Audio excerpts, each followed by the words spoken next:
Jokowi mundur atau terus.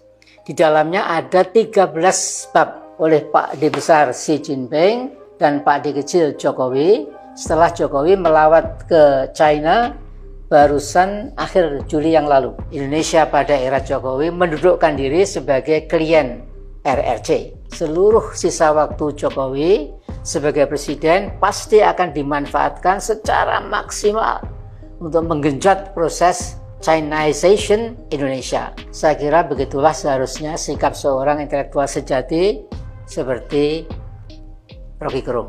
Dia itu sesungguhnya binatang ternak, dia itu pengecut, dia itu hanya inginkan kehangatan dan makan sekenyang-kenyangnya. Saudaraku sebangsa setanah air, kekhawatiran sebagian anak bangsa tentang rencana jahat Cina terhadap Indonesia semakin hari semakin terbukti. Dan judul video saya ini adalah berlomba dengan waktu sebelum Cina caplok Indonesia. Saudaraku yang saya hormati, saya termasuk yang sering mengingatkan pada publik bahwa China di bawah Xi Jinping memendam ambisi ekspansionisme. Jadi berambisi mencaplok secara perlahan tapi pasti negara-negara yang lebih lemah dibanding RRC. Indonesia termasuk negara yang sangat diincar Xi Jinping karena luas teritorinya dengan sumber daya alam yang paling kaya raya di kawasan Asia Tenggara. Jadi mereka ingin sekali mencapai Indonesia. Nah, 2 tahun yang lalu dalam risalah kebangsaan yang saya tulis dengan judul Jokowi mundur atau terus, di dalamnya ada 13 bab. Nah, bab yang ketiga berjudul Politik Lebensraum China. Jadi saya sebagai pengamat internasional yang kebetulan pernah 5 kali berkunjung ke Cina daratan, dan yang pertama kali itu di tahun 1996 atau 27 tahun yang silam. Saya yakin Cina tidak pernah berhenti bermimpi untuk memegang supremasi global. Supremasi atau hegemoni global itu terkandung dalam konsep Pax Sinica, yakni hegemoni Cina di timur, Asia dan sekitarnya pada masa dinasti Han bersamaan dengan Pax Romana di barat pada zaman Imperium Romawi di abad-abad kedua sampai ke abad 15 Anno Domini, yaitu kalender Masehi. Nah, pada zaman Mao Zedong atau Mao Zedong di tahun 1970-an, RRC masih merupakan negara berkembang yang rakyatnya sering didera dengan kemiskinan dan kelaparan, sehingga sekitar 40 juta petani Tiongkok meninggal akibat kelaparan. Setelah Mao Zedong meninggal pada tahun 1976, Deng Xiaoping memerintah Tiongkok antara 1978 sampai 1989, ya 10 tahun lebih sedikit ya.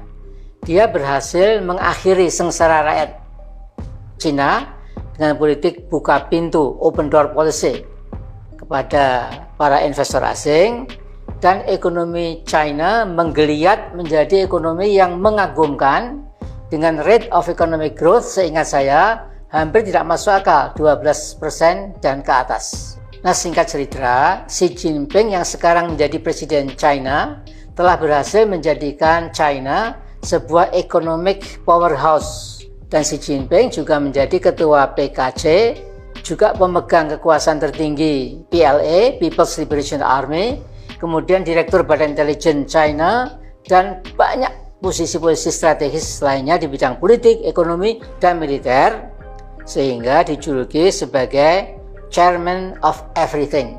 Itu The New York Times yang mengatakan itu. Namun yang saya ingin angkat dalam video singkat ini adalah 8 kesepakatan yang ditandatangani oleh Pak D besar Xi Jinping dan Pak D kecil Jokowi setelah Jokowi melawat ke China barusan akhir Juli yang lalu. Saya terus terang limbung, bahkan agak linglung beberapa menit karena merasa shock dan marah besar membaca 8 kesepakatan super berbahaya itu buat Indonesia yang kita cintai bersama.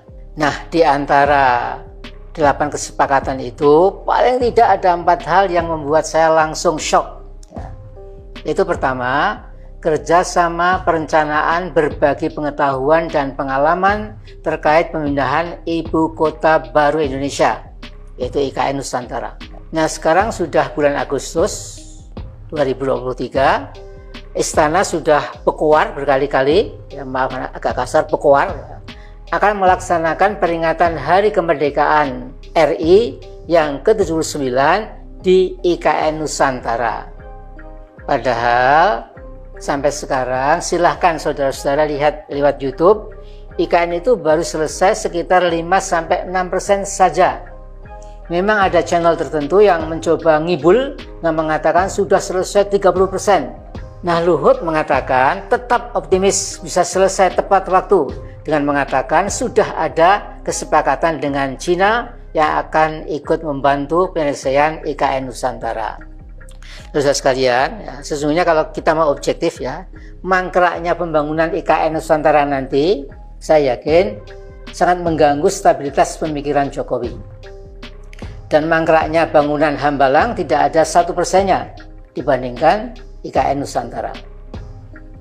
Nah, bila akhirnya Cina lah yang menyelesaikan proyek super ambisius dan super irasional IKN Nusantara sehingga tidak jadi mangkrak, maka ketergantungan Indonesia ke Cina komunis menjadi sangat mutlak. Ditambah dengan kerjasama Indonesia-Tiongkok dalam payung two countries, twin parks. Jadi istilah mereka itu Cina dan Indonesia, dua negara dengan taman kembar. Maka boleh jadi yang dimaksudkan adalah keakraban dan kemesraan Indonesia-Cina jangan lagi dipermasalahkan. Dan kedua, kesepakatan tentang pentingnya diajarkan bahasa Tiongkok atau bahasa Cina. Ini saya yakin punya maksud politik yang cukup misterius. Memutuskan sekolah-sekolah Indonesia harus mempelajari bahasa Cina perlu kita waspadai benar-benar. Jadi andai kata nanti politik, ekonomi, bahkan hankam kita sudah dikuasai Cina, berkat politik Jokowi semuanya itu ya, dimudahkan oleh Pak Jokowi, maka seperti Rusia yang melakukan Rusifikasi etnik-etnik yang berada dalam Uni Soviet, maka Cinaisasi atau Chinaization lewat pemaksaan bahasa Cina itu akan diterapkan buat bangsa Indonesia. Ini kekhawatiran yang real, ya, bukan mengada-ada. Ya. Kemudian yang ketiga, dalam kerjasama di bidang kesehatan ada rencana berbahaya, yaitu akan dilakukan pembangunan 30 rumah sakit Cina di kota-kota besar Indonesia. Saudara, tentu rumah sakit yang akan dibangun mirip kebanyakan rumah sakit di RRC, itu rumah sakit raksasa yang masing-masing dapat dibangun sempurna hanya dalam waktu 2 atau 3 minggu. Memang luar biasa ya kemampuan teknologi Cina dibandingkan negara-negara manapun. Nah, bisa kita bayangkan bila di pusat-pusat pertambangan ribuan orang Cina atau Tionghoa sudah berkeliaran bebas seperti warga negara kelas 1, nanti di kota-kota besar kita juga akan lihat pemandangan yang sama. Mereka tidak bisa berbahasa Indonesia, tetapi lagaknya petentang-petenteng merasa dimuliakan oleh pemerintahan Jokowi, seolah-olah lagi-lagi warga negara nomor 1. Nah, saudaraku, ada yang keempat, yaitu kesepahaman tentang pusat penelitian dan pengembangan bersama antara Indonesia dan Cina. Nah, karena universitas adalah lembaga terdepan dalam urusan litbang atau research and development, maka di masa depan kampus-kampus kita akan menjadi tuan rumah para peneliti Cina yang malang melintang di kehidupan kampus. Sumber daya alam kita yang berupa minyak, mineral, batu bara, nikel, boksit, emas, bahkan uranium menjadi telanjang bulat di mata Cina. Sehingga negara Cina, negara komunis raksasa ini bisa membuat peta yang akurat tentang kekayaan bangsa Indonesia. Nah, pada tahun 2006, TV Liputan 6 itu pernah menyoroti tentang perusahaan Perancis yang telah mengeruk uranium dari Kabupaten Melawi. Menurut sebuah penelitian, di wilayah tertentu Melawi, Kabupaten Melawi, terdapat kandungan uranium yang bisa ditransfer untuk kebutuhan listrik, bisa menghasilkan sebesar 9.000 megawatt untuk jangka waktu 125 tahun ke depan. Nah, Cina yang sedang mengejar kemampuan nuklir Amerika tentu membutuhkan suplai uranium sebanyak-banyaknya dan tentu akan bergembira ria bila diminta Indonesia, diminta Jokowi berduet dengan Indonesia melakukan kegiatan penelitian bersama. Nah, karena Indonesia selalu berposisi mengalah, maka bila uranium kita diboyong ke Cina, kira-kira ya boleh saja. Indonesia pada era Jokowi mendudukkan diri sebagai klien RRC. RRC adalah big boss bagi Jokowi yang aba-abanya ditafsirkan sebagai instruksi atau perintah yang tidak akan ditolak. Juga ribuan tenaga kesehatan Cina nanti akan berkeliaran dan berlagak seperti warga negara kelas 1 di negara yang kita cintai ini. Nah, masalahnya siapa yang harus kita minta pertanggungjawaban jawab atas kolonisasi legal dari Cina atas Indonesia, negara kita? Tentu oknum penguasa puncak yang sangat patuh, sangat taat, sungkem, delosor di hadapan Xi Jinping, siapa lagi kalau bukan Pak Jokowi. Nah, karena itu kita berlomba dengan waktu. We are racing against time. Seluruh sisa waktu Jokowi sebagai presiden pasti akan dimanfaatkan secara maksimal untuk menggenjot proses Chinization Indonesia. Jadi Cinaisasi negara kita. Masalahnya, akankah kita tetap bungkam dan terus diam? Akankah TNI kita, andalan satu-satunya yang paling depan dalam melindungi keutuhan bangsa dan kedaulatan negara, juga akan diam? Tapi saya yakin tidak. Insya Allah dalam sejarah Indonesia pasca kemerdekaan tidak ada satu bukti pun di mana TNI tidak bersama rakyat. TNI hanya patuh dan taat pada pemerintah selama pemerintah yang sedang berkuasa memegang teguh Pancasila, Undang-Undang Dasar 1945, NKRI, Bhinneka Tunggal Ika dengan seluruh nilai-nilai yang terkandung di dalamnya. Begitu ada pemerintahan yang melenceng dan bergerak liar tanpa kendali dan berbahaya bagi keutuhan bangsa dan kedaulatan bangsa, maka TNI bersama rakyat pasti, insya Allah pasti akan melengsarkan pemerintahan atau rezim yang sudah mengingkari Pancasila dan Undang-Undang Dasar 1945. Nah, saya ingin melenceng tetapi tetap berkaitan dengan topik yang sedang kita bahas. Rocky Gerung, seorang intelektual terkemuka yang dimiliki Indonesia, beberapa hari lalu membuat heboh nasional. Dia mungkin sudah kehabisan kata-kata sehingga menjuluki Jokowi dengan 3 julukan BTP atau Bato atau Batopeng atau Peng, Batopeng. Saya kira begitulah seharusnya sikap seorang intelektual sejati seperti Rocky Gerung. Nah, di Rusia itu ada seorang filsuf kenamaan namanya Alexander Solzhenitsyn. Ini pernah mengkritik manusia-manusia yang lemah kemauan, lembek kehidupan, hidup asal-asalan hanya untuk menikmati kehidupan fisik belaka dengan pernyataannya yang terkenal. Saya bacakan aslinya. Let him not brag of his progressive views, boast of his status as academician or recognized artist, a distinguished citizen or general. Let him say to himself plainly, I am a cattle, I am coward, I seek only warmth and to eat my fill.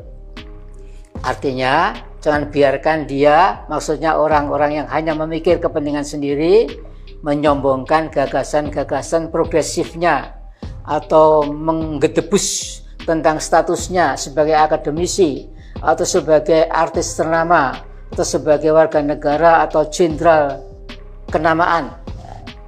Biarkan dia bicara tentang dirinya secara apa adanya, yaitu dia itu sesungguhnya binatang ternak, dia itu pengecut, dia itu hanya inginkan kehangatan dan makan sekenyang-kenyangnya. Nah, filsufus Solzhenitsyn ini ketika meninggal tahun 2008 itu usia Rocky Gerung baru 49 tahun. Ada yang menarik, Rocky Gerung mengatakan mereka yang hanya memikirkan dirinya sendiri sebagai keledai. Solzhenitsyn mengatakan mereka itu seperti ternak. Rocky Gerung mengatakan memakai istilah pengecut. Solzhenitsyn mengatakan istilah sama, coward. Nah, saya yakin suara Rocky Gerung mewakili suara rakyat. Rakyat yang mana? Pasti begitu. Rakyat yang kritis dan prihatin dengan nasib bangsa Indonesia ke depan. Nah, perkenalkanlah saya mengakhiri video pendek ini dengan membacakan beberapa ayat Al-Quran. Dan ternyata Al-Quran lebih dahsyat kalau dibandingkan para pakar ya, ketika Al-Quran menyasar pada manusia-manusia yang berpikir egosentris dan mengumbar pemuasan hawa nafsu mereka. Jadi saya bacakan dalam surat Al-Furqan ayat 43 dan 44. Itu Allah berfirman, Ara'aita man ittakhadha ilahahu hawah afa anta takunu alaihi wakila am tahsabu anna aktsarahum yasma'un aw ya'qilun inhum illa kal an'am bal hum adallu sabila. Ya. Artinya, sudahkah engkau Muhammad melihat orang yang menjadikan hawa nafsunya sebagai Tuhannya? Apakah engkau akan menjadi pelindungnya? Atau apakah kamu mengira kebanyakan mereka itu mendengar dengan telinganya atau memahami kebenaran dengan otak dan hati mereka? Mereka itu bagaikan binatang ternak, bahkan lebih sesat jalannya. Nah, kemudian di Al-A'raf 179 Allah berfirman, walaqad dzara'na li jahannama katsiran minal jinni wal ins lahum qulubun la yafqahuna biha wa lahum a'yunun la yubsiruna biha wa lahum adhanun la yasma'una biha ulaika kal an'ami bal hum adallu ulaika humul ghafilun. Artinya, dan sungguh kami akan isi neraka jahanam dengan kebanyakan jin dan manusia. Mereka memiliki hati tetapi tidak mencerna kebenaran. Mereka memiliki penglihatan tapi tidak untuk melihat tanda-tanda kekuasaan Allah. Mereka punya telinga tetapi tidak untuk mendengarkan suara kebaikan dan keadilan. Mereka seperti ternak, bahkan lebih sesat lagi. Mereka itulah orang-orang yang lengah. Nah, saudara-saudaraku, kembali ke topik video ini. Kita berlomba dengan waktu sebelum Cina mencaplok Indonesia. Saya kira itu dulu. Mohon maaf kalau ada yang nggak berkenan, silahkan ya. Tapi saya merasa lega menyampaikan apa yang saya rasakan, mungkin bersama sebagian rakyat yang banyak juga yang terus mengikuti perkembangan bahwa Mr. Jokowi memang harus bertanggung jawab kalau sampai terjadi hilangnya kedaulatan kita di masa-masa mendatang. Assalamualaikum warahmatullahi wabarakatuh.